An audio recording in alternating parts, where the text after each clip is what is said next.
But the last panel was good, and I think the panels have been getting better and better.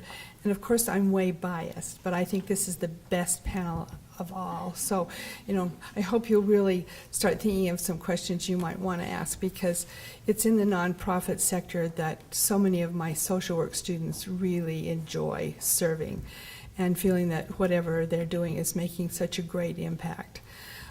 I'd like to introduce the speakers, giving a little bit of information about them, and then I'd like to give them 10 minutes to sort of speak, and then I'll go on to the next speaker. And if you'll hold your questions to the end, that'll be very helpful. I'd like to introduce Yolanda Francisco Nez. I hope I'm pronouncing that right, Yolanda. Yolanda is the coordinator of Salt Lake City Mayor Ralph Becker's Office of Diversity and Human Rights. Her work embraces and supports the mission of the office, which is to elevate the protection of basic human rights for all Salt Lake City residents through policy, education, advocacy, and celebration. She has led out on education for Salt Lake City's immigrant and refugee communities regarding employee rights in the workplace. She developed an award-winning program to address barriers faced by the integration of refugee and immigrant populations. She has been a key force in the formulation of a committee focused on issues of equality for women in Salt Lake City. Yolanda is a founder of a nationwide Native Americans women's book group. That was close to my heart when I read that, because I was an English major way back when at BYU. She is also the current chair of the Utah Coalition Against Sexual Assault. She is a board member of the International Association of Official Human Rights Agencies, the Urban Indian Center of Salt Lake, and KUED. Yolanda is the granddaughter of late Vincent Yaza, who was a Navajo code talker during World War II. And lately, some of the movies, well, not lately, it's been a while, but the code talkers have really finally been realized for the tremendous benefit they were during World War II, and how they really helped turn the war around. Yolanda has a Bachelor's of Science degree in Business Management and a Master's degree in Business Administration. Yolanda. Thank you. It was so interesting when I was invited here today, and I brought another assistant with me, Chelsea Eddy, who is here. I was thinking, well, why would BYU want us to come and speak? And now the fact that you have an Office of Civic Engagement, I think is just really, really great to have that as a minor. I think I would like to maybe go back to school and earn a minor in civic engagement, because I feel like I have a PhD in civic engagement. Thank you so much for the invitation to be here today. I want to just go a little bit over how it all started. So when I was a young girl, very little as a child, I had a surrogate grandfather whose name was Arthur Hubbard Sr. And he was the very first Native American senator to serve in the United States. And I grew up between the time I was born till I was 5 years old with him, and he was a huge influence on my life. I saw him day in and day out serving the community at very little salary or no salary at all. But he always taught us the value of giving back to the community, and to focus not only on ourselves, but to focus about how we can serve other people in creating a better community, in particular among our Native American communities. And so it was through his example that taught me how to become involved in creating change, and not so much for the bottom line. Although with my MBA degree, people often do ask me, how did you go from having an MBA to working for city government and a number of nonprofits? And it's actually quite simple, because business principles carry over into the nonprofit realm very easily. So one of the I have to see what's up here.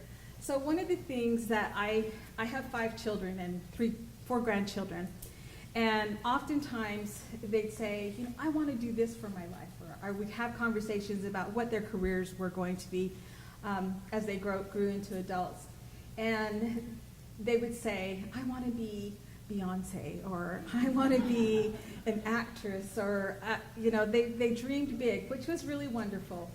But I'd always say back to them, or they'd see an injustice somewhere among the populations, and they'd be critical about that. And I say to them time and time again, I heard it somewhere. If it's to be, it's up to me. And I tell them they'd have to take responsibility for their own lives and for the life that they want to create for themselves and their families and the community. And so there are several nonprofit sectors that are kind of mainstream, and those are in healthcare, education and research, arts and culture, religious and social and legal services, and foundations. Of all of these, in the state of Utah, healthcare and education are two of the highest. You'll find other areas, but those two are the biggest nonprofit sectors in Utah. Back to the point that my grandfather often talked to me about, which was not just about that the world isn't just about me, but about serving the community. And I want to talk to you a little bit, just a tiny bit, about how we can utilize our talents and skills to create change in the community by a collective impact. So making yourself actually not just as an individual, but a part of a greater community that has a number of skills, talents, and expertise and experience to offer. So instead of, in collective impact, there are people who will often identify an isolated need and then create a service for that need, and then show that there are demonstrated results, and scaling their services to people in hopes of creating a larger societal change. Collective impact begins with changing the community overall, and then it works backwards. So it begins with a goal and then builds on an ecosystem of nonprofits, government agencies, schools, businesses, philanthropists, faith communities, neighborhood groups, and community leaders who create common strategies and coordinate integrated activities among them to achieve the goal and create revenue streams. Each group's success is based on how it helps move the overall community result. So there are a number of advantages that you may have studied maybe through your classes or some of the service work that you've done growing up or here at the university. So there are some of those advantages, including matching your pursuit with purpose and offering the latest theoretical learning, hands-on experience, solving complicated societal issues, having a career with meaning, and leveraging your skills and contributing to real change and social impact. So there are a multitude of ways besides just earning a living or earning a grand living. It could be, nonprofit work is not necessarily about earning a grand living. I will tell you that. It's more about the passion that you have. So in the state of Utah, earlier we heard some statistics about people in Utah and how many people give service, of course being number one in the country for the last 8 years in volunteer service. Utah itself employed 63,600 people in 2010, which is 5.5% of Utah's workforce. And I found that pretty impressive because there are a lot of changes through nonprofits that happen. Oftentimes we have many directors who burn out very quickly because of the passion they have, but they have a lack of resources. So there are a number of ways through my career. My regular day job is working in the Salt Lake City Mayor's office as an administrator, and I run the Office of Diversity and Human Rights. In that capacity, the mayor has allowed me to serve on several different boards, nonprofit boards, particularly in the community. One of those boards that I'm very proud of is the Utah Coalition Against Sexual Assault. So when I was in my graduate studies and doing my MBA and had a full-time job and a family, they offered I can't remember where exactly I heard, I think it was through the Rape Recovery Center, I heard they were giving a workshop to the community, and I had heard about UCASA is the acronym. They offer a 40-hour free training for people who want to volunteer in the community addressing sexual violence prevention. And I was very, very interested, and it's at no cost, and I was very, very interested in working in this field, particularly after they had told me that 1 in 3 women are assaulted, and the age groups are between 18, the highest age groups are between 18 and 25. And that the known perpetrators are not a stranger in a dark alley, most likely. Most often there are people who are family friends, relatives, people within our family circles who are the perpetrators. And so I became very, very interested in how I can help address the problem of sexual violence. And as board chair, I've had the opportunity to go through, right now we're undergoing we're looking for an new executive director. But while I've been able to serve as chair, I've been able to do some advocacy work around legislative changes that earlier this morning Elizabeth Smart had spoken about, which have been really, really great to have elected officials who can reach across the table and have a conversation that is respectful and deep about the fact that we have sexual violence that exists in our communities, and attain legislation that now allows children to learn more about the subject matter and how to identify the results of sexual violence. So that's been very rewarding work.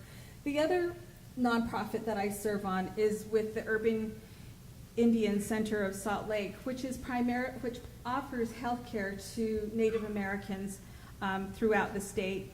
And interestingly, one of the things, and all of these positions that I've had are all voluntary, but I'll tell you that the amount of satisfaction and reward that I feel when I lay my head down at night is it doesn't amount to any monetary value. It really is about being part of creating change in the community that is necessary.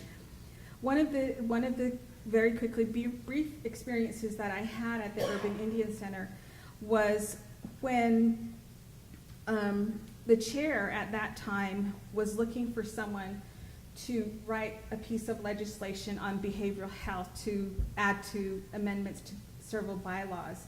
I had never ever studied Indian health policy in my life at all, and I was more about doing research, public hearings, approaching our elected officials, writing reports on things that matter in the community. And it was this particular occasion that the chair asked me to chair a subcommittee on behavioral health. And I did my homework, and it was under a deadline. They gave me 3 months to write amendments to policy that I had never ever knew anything about behavioral health before. But it was really a great exercise in consensus building, bringing together the experts and stakeholders who were, both for and against the piece of legislation that we were discussing. And being able to have the actual hands-on experience to sit down with a group of stakeholders and say, here's what the problem is, help us fix it, and let's do it together. That exercise in itself was timely and difficult, but we were able to achieve an amendment within the deadline. Okay. So the other organizations that I serve as board, other nonprofits are the International Association of Official Human Rights Agencies, and also KUED. And lastly, the job that I have at the mayor's office is running the Human Rights Education Project. I was going to share with you, I'm going to quickly run through this part. We teach legal rights to refugees and immigrants in Salt Lake City. We've done this in 16 different languages, and there are eight different classes that we offer. We also raise money each year during Human Rights Day and distribute incentives like laundry detergent and shampoo and deodorant for our refugee communities. This is just a picture of one of our workshops. And these are a number of other nonprofit and for-profit organizations that are very critical. You know how I talked about the collective impact. This is so critical in having these relationships with other people in our community, because we can't do this work on our own. Another workshop there. But I want to this is right near the end, so never doubt that a small group of thoughtful, committed citizens can change the world. Indeed, it is the only thing, not think, thing that ever has. Margaret Mead. I want to just end really quickly with this opportunity. When I earned my MBA, I never thought I would be sitting a few weeks ago in the United Nations addressing the Human Rights Committee. A number of issues, sometimes it sparks your interest, a passion where you want to see change, can land you on a world stage where you're actually conversing with people who are making decisions around the world impacting a subject matter that is dear to you, like human rights. This is my boss and I had the opportunity to go to Geneva, Switzerland about 3 weeks ago and speak to individuals on a world stage in defending where the United States is on issues of human rights. Thank you. Thanks so much, Yolanda. I'm sorry. Thank you so much. I hope you can see how many opportunities there are. And we'll just keep going if you'll just kind of jot down some questions that you want to ask any of our 3 panel speakers. Next, I'd like to introduce Real Croshaw, who is an author and a highly sought-after speaker, having spoken at BYU Women's Conference and many community and church events on the subject of pornography and sexual addiction recovery. She and her husband, Stephen, are the founders of SA Lifeline Foundation, a nonprofit foundation dedicated to providing hope, education, and resources related to pornography and sexual addiction recovery. Real graduated from Brigham Young University at a relatively young age of 58. I think that's young to me, but where she earned her BSW degree in family life. A piano and music teacher from the time she was 16, she still loves to use her talents and education in piano and choral instruction as often as possible. She's been married to Stephen Croshaw for 40 years and is the proud mother of 7 children and 16 grandchildren. Real? Okay, we're going to run this that the BYU School of Family Life did on me. How nice was that?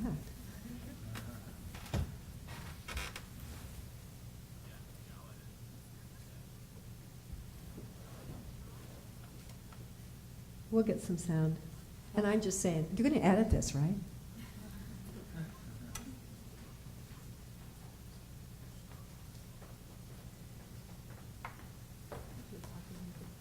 Okay.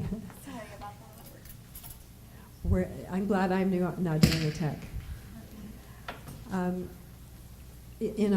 As soon as they get this going, but I want to tell you 2 very short experiences in the last week. We spend nearly full time doing a nonprofit foundation, and it's not about profit, let me tell you. But who knew that in my 60s we'd have a new career? And it's because my husband and I dealt with this. We've been married now 41 years. And is this ready to go? Okay, let's go with it. Yeah. I'm Real Croshaw. I work with SA Lifeline Foundation. I work mostly as a mom and a grandmother. I'm Stephen Croshaw. Well, I'm married. For 40 years. I've always been very focused on being an intentional mother. Mothering and raising a family was really my first focus. But I started teaching piano when I was 16 years old.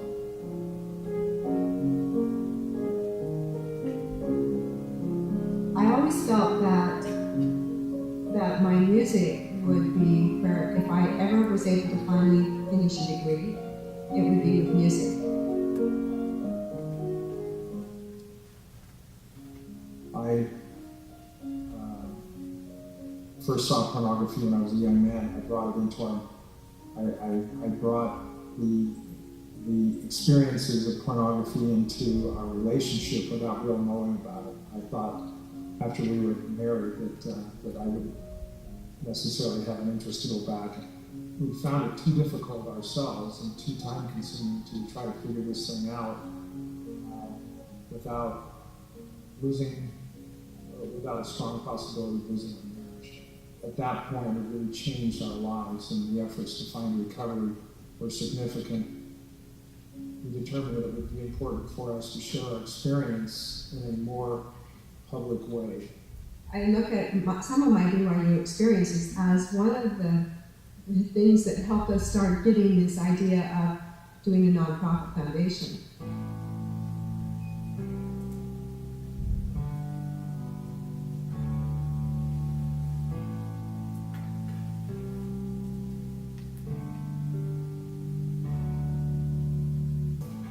We do presentations, community presentations here.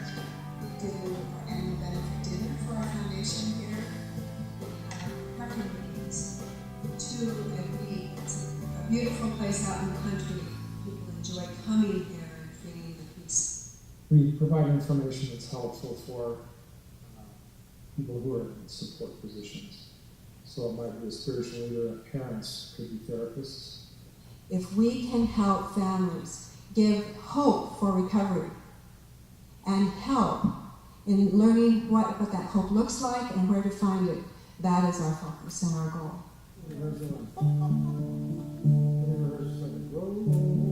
What I have found to be so rewarding is when a woman calls me, and as I'm talking to them, I hear that it's not just even what she says, it's the tone of her voice. We will do what it takes to fight this plague and help those who are suffering.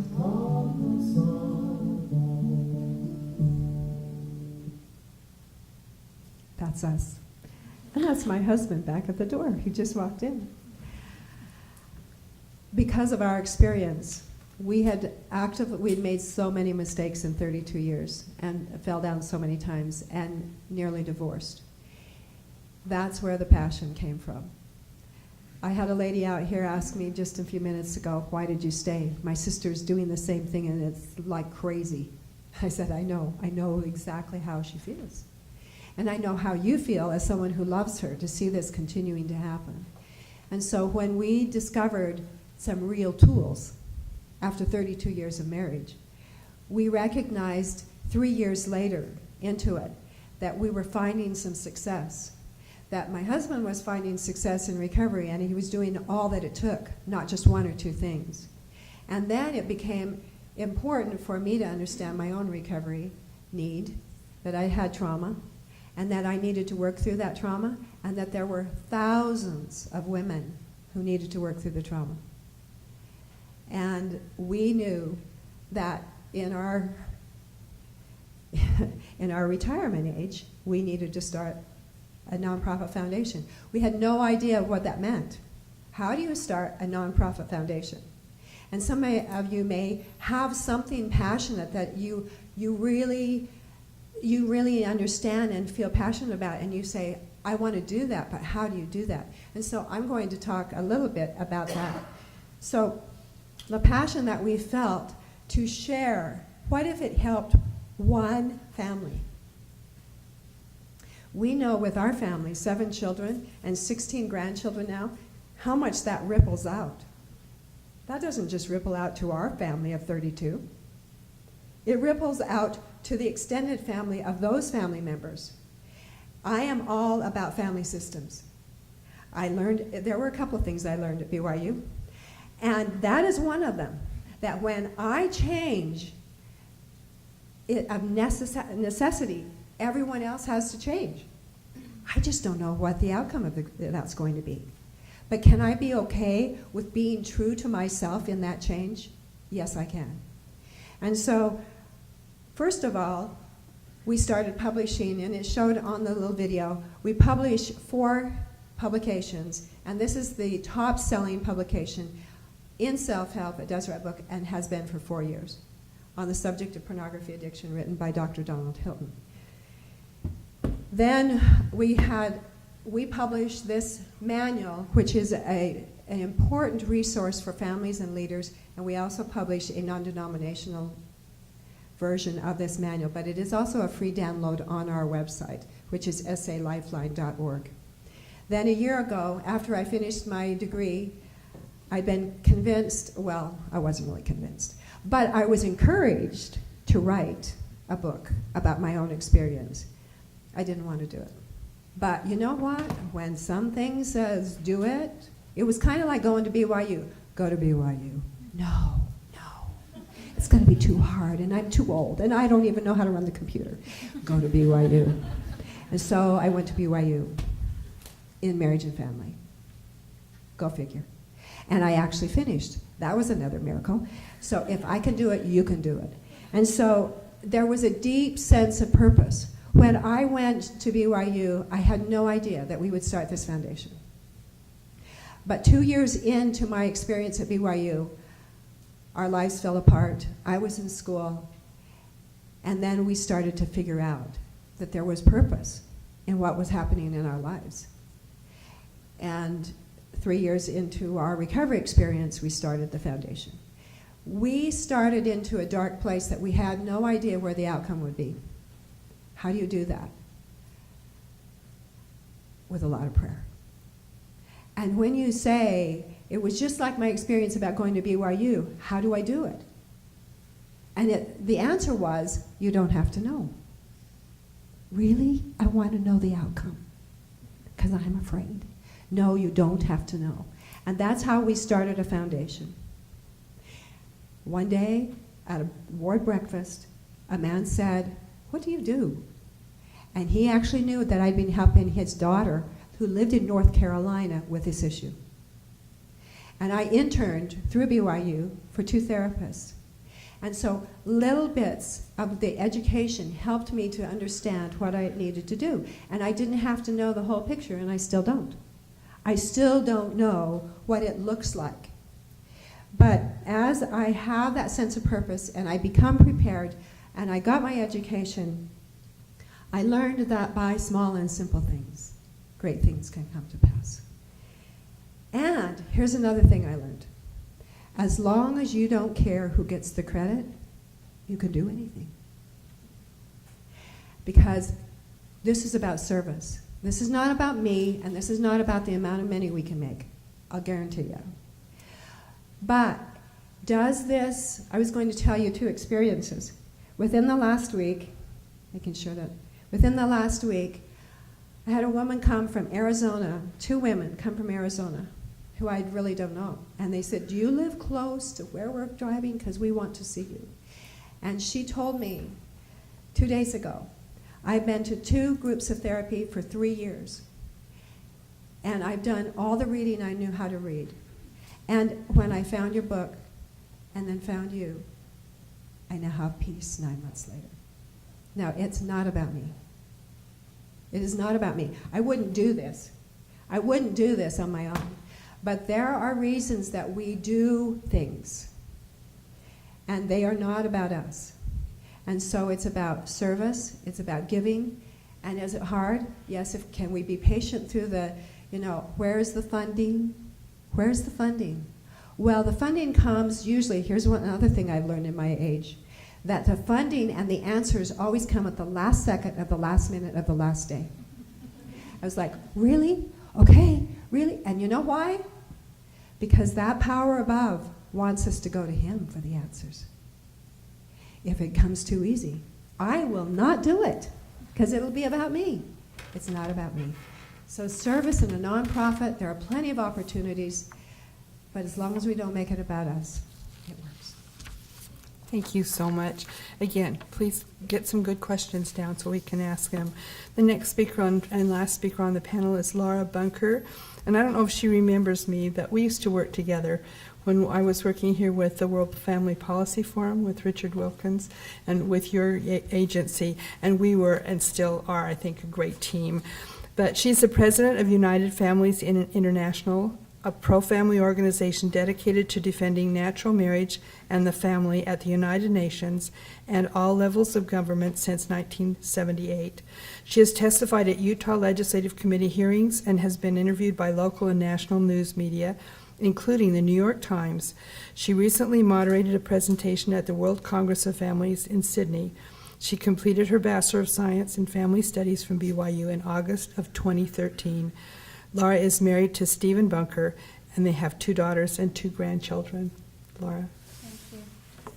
I too will start with a video, if that's okay.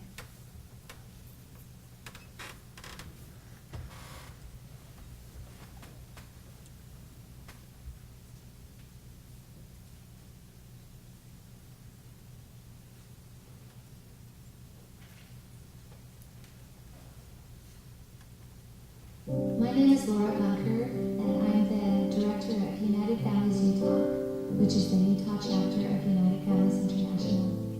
And I'm also the president-elect of United Families International. United Families International has been around for 30 years, defending pro-family language at the United Nations. We also started realizing that there was a need for this type of pro-family influence at state legislatures as well as the United Nations. And so United Families International has encouraged different states to get organized and to start lobbying their legislators and educating the citizens in their state of these important family issues so that they can participate and that they can have influence for good. The work that I do is not paid, and so if you're looking for a career, this is not going to be the career path that will sustain your life, but it will be something that you can always do no matter what your career is. I was just a regular mom, and I loved being a mom at home with my children. I loved being a wife, having a normal life. And then when I got involved in this, it's been a working process. That as I started getting involved, friends would ask me, What are you doing? I didn't know you were into politics. And I would always answer, I'm not into politics. I'm into family. But the family has become political. And somebody needs to be out there saying something. And so that's why I jumped in. Family is everything. And everything worth fighting for begins and ends in the family.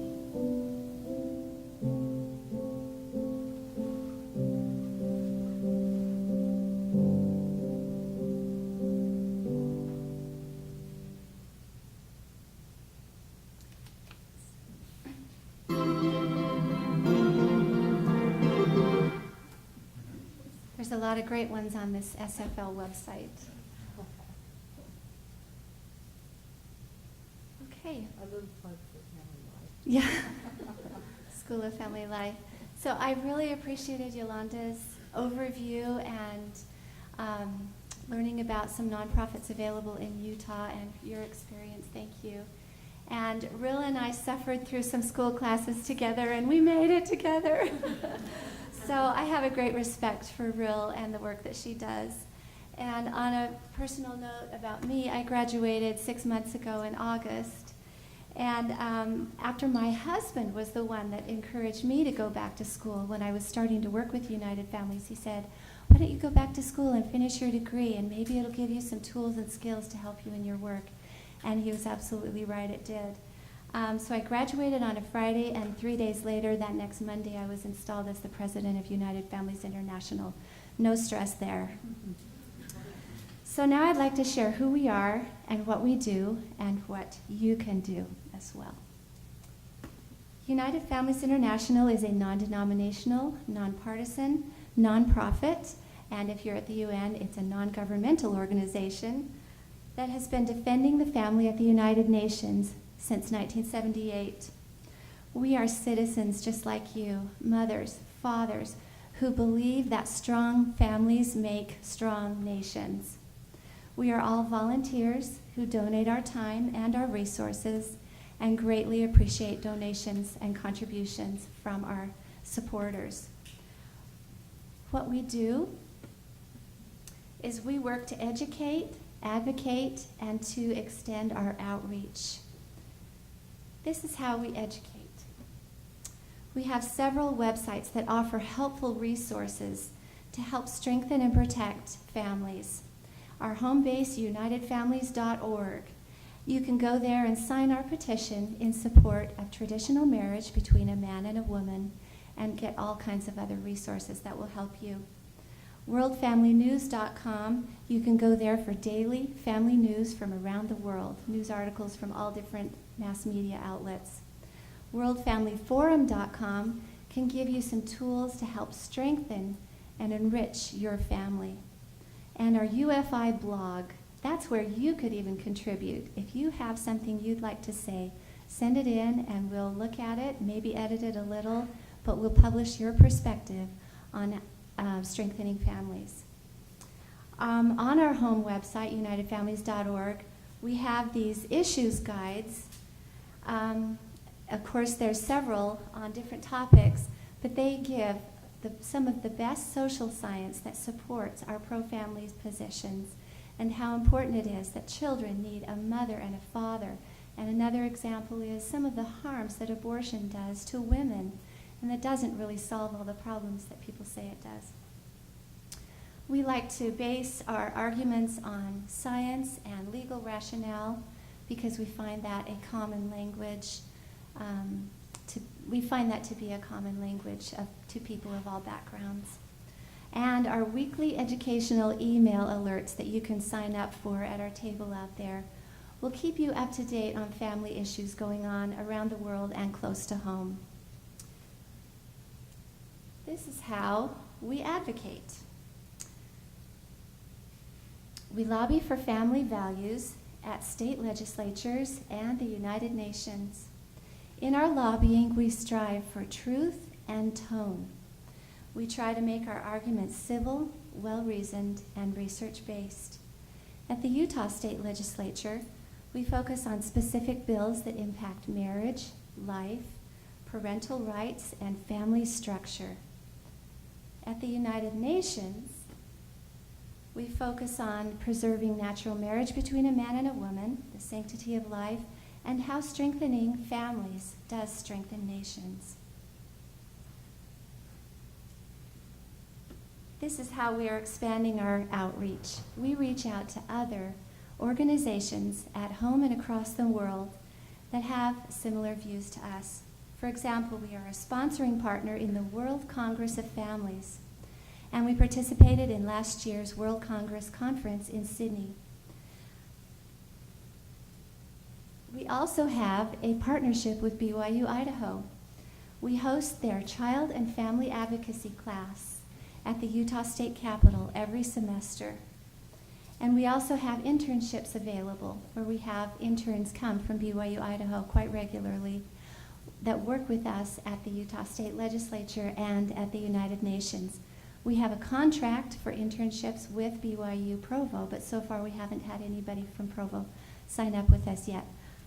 You could be next.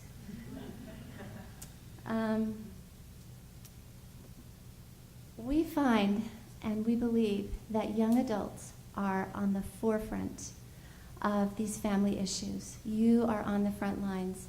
And we want to help empower you so that you can be courageous and articulate speakers and spokespersons for the values that you hold dear.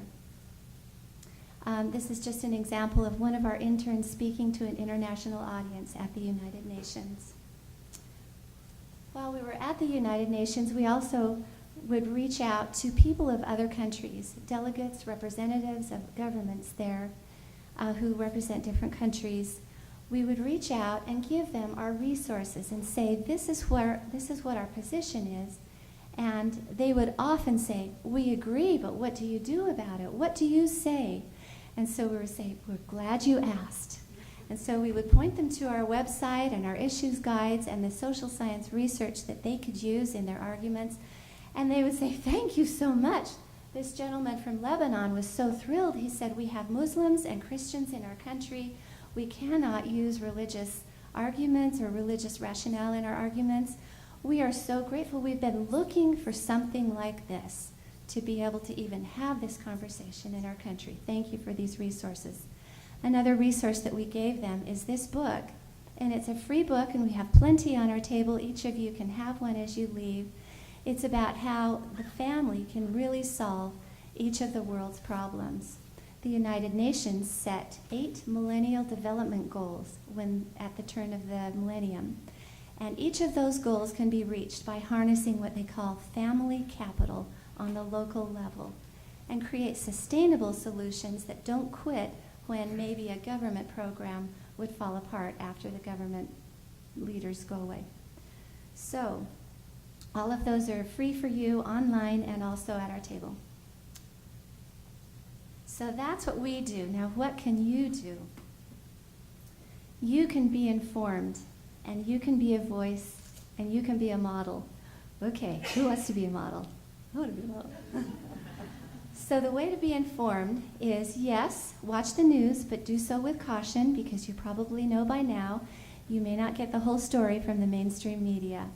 In addition, you can sign up for email alerts from United Families and other organizations that you trust, and talk about it with your family and friends. Sometimes your best opinions come from your own family and friends that you know and love. You can be a voice.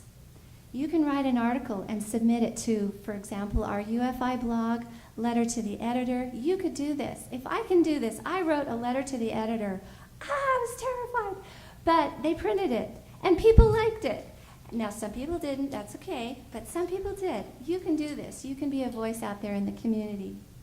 Now, you can also write to your state representative and senator, and they need to hear from you. If you do, we have a couple of suggestions. Keep it civil and keep it simple. By civil, I mean you can use words like, I'm concerned, instead of, I'm enraged. And you can keep it civil also by using maybe legal rationale, or maybe an anecdotal experience, or social science research, rather than religious language, because we don't know what their background is and what will resonate with them, so use kind of a general language. Also keep it simple. Put your point in the subject line in case they don't have a chance to open it. They can at least see what side of the issue it is and what issue you're talking about. Now, you might worry. You might think, oh, I'm just a person, they won't listen to me. Well, I have news for you. So are they. They're just a person too. A person's a person, no matter how tall or what their title is. They want and need to hear from you. So please, let your voices be heard. Especially young adult voices are needed in the public conversation. And you never know. Your message might be just what they need to hear. It might resonate with them. I heard a legislator say at one committee meeting, you know, I only received one email on this bill, but it made sense to me, so I will be voting against it. One email made all the difference. You will know it's time for you to say something when you have a feeling inside that Rill described. Somebody should say something here. And then the feeling will continue, you know, you could say that. You could say that. Next, you can be a model. Oops. Be a supermodel. You can be a model by modeling healthy marriage and family. Never underestimate the power of your example. On Monday, Ryan T. Anderson with the Heritage Foundation spoke on this campus, and he said, we have to do a better job of witnessing the truth of marriage by living it. So model what a healthy marriage looks like. And when you're, for example, if you're married and you go out in public, hold hands. That's taking a stand for marriage. And if you do all three, be informed, be a voice, and be a model, then you are a supermodel. So go for it. Thanks so much, Laura. Do you have questions now for Laura or Rill or Yolanda?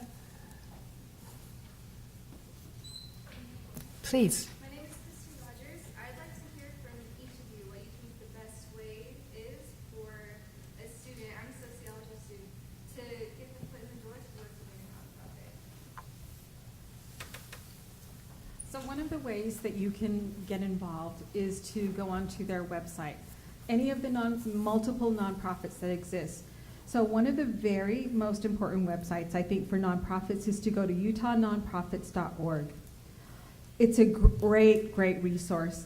They have also intern and volunteer opportunities and employment opportunities. And they can certainly use the skills of individual students like yourselves. But I would also go to, once you find kind of an organization that you're interested in, go to their mission statement and see if their mission statement aligns with your own values. Let's say you're interested in refugees and immigrants. And there are a number of refugee and immigrant nonprofits in Salt Lake City. And actually, in the state of Utah, most of the nonprofits are headquartered in Salt Lake City itself. So that's one of the great ways to check out your own, discover your own interests and find out what's going on. We're a fairly small and new nonprofit, and so salifeline.org is the way to contact us directly. There are 5 of us on the board, and every Tuesday morning at 6:30 a.m. we wouldn't ask you to do that.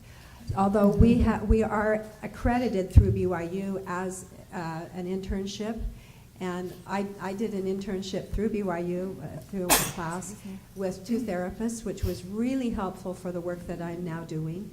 And so an internship with our small, small and simple thing is possible, just contacting us directly. I would say essentially the same thing for us. Contact us directly. We have internships on the ground, and we also have remote internships that you could do online from a distance, helping with research and writing. Do we have another question? Please. I'm Mallory Sievers, and I'm a journalism major, and I'm interning at a nonprofit in DC this summer. And I was just wondering, to you guys who had interns, what makes like a most productive or effective intern? What do you like the most about them? I created the intern program in our office, and we had interns from all over the world. And I have a really wonderful person. I can always tell every time an intern shows initiative. So there may be classes that they took on a subject matter that we're talking about, especially on, let's say, pay equality for women. And they may have taken a class that's somehow related to that, and they'll come and tell me, oh, I took a class in such and such. I really love that they share with me and they show initiative, and they want to get into the work and get their hands dirty. They're not afraid to express themselves. So I think showing that initiative and informing your supervisor what kind of interests you have as well. Being proactive, the same thing. I love hanging out with, rubbing shoulders with young people who have a different perspective than I do, and definitely a different set of skills. Wow. And so when I have students come to us and they'll say, what do you want me to do? But most of it's tech, something on the internet and things that I don't check my Facebook, and I don't know Twitter and Pinterest, but I have accounts. Somebody needs to help get the word out. And so we just had a volunteer come, and she said, "Real, you don't have anybody," and I had 15 likes in one day. Really? Somebody likes me?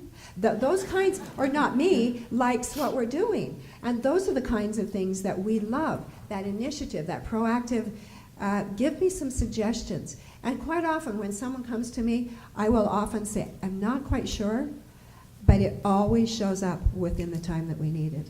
Like this book was an intern from BYU that helped me write this book.